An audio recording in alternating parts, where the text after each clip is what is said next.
Bharat छाड़िबो WhatsApp.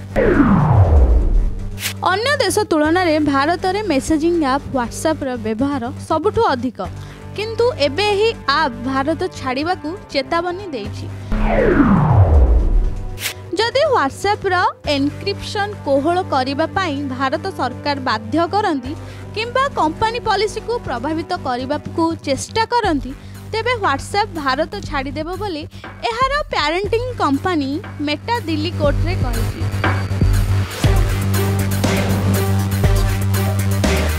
Encryption हेउछि गुप्त और सांकेतिक सॉफ्टवेयर भाषा।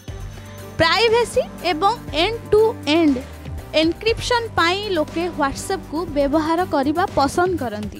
तेबे एथिरे कौनसी विभ्राट घटिले व्हाट्सएप भारत रे सेवा बंद करिबो बोली मेटा पक्षर वकिल तेजस कारिया कहछन्ती।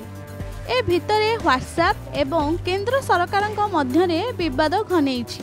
केंद्रर सूचना प्रजुक्ति रूल्स 2021 अनुसार सोशल मीडिया प्लेटफॉर्म रे सूचनार स्रष्टा को चिन्हट करिवार व्यवस्था रही।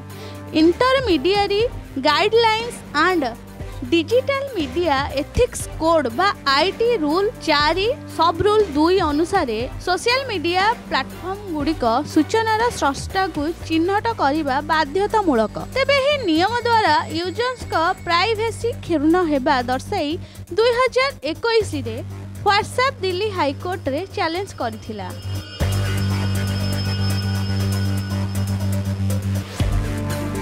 पिटिशन शुणाणी बेले आईटी मंत्रालय पक्षरु मामला लड़ुवा वकिल कीर्तिमान सिंह कहिथिले आईटी एक्ट रो धारा 87 बल रूल 4 सब रूल 2 प्रणयन करा जायछि। घृणा मंतव्य तथा मिथ्या खबर स्रष्टा को ट्रेस करिवार आवश्यकता रही।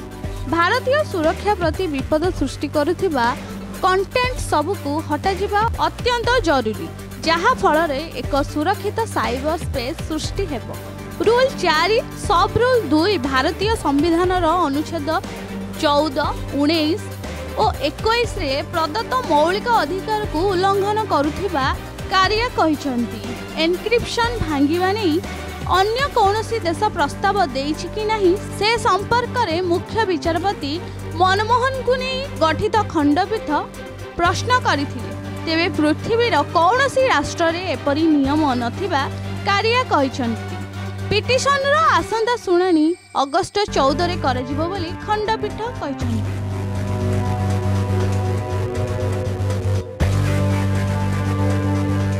ई मार्केट डेटा अनुसार भारत में सबुठु अधिक व्हाट्सएप व्यवहार करा जाए। केवल भारत, ब्राजिल और इंडोनेशिया रे मासकु 690.8 मिलियन सक्रिय व्हाट्सएप यूजर देखा जाती।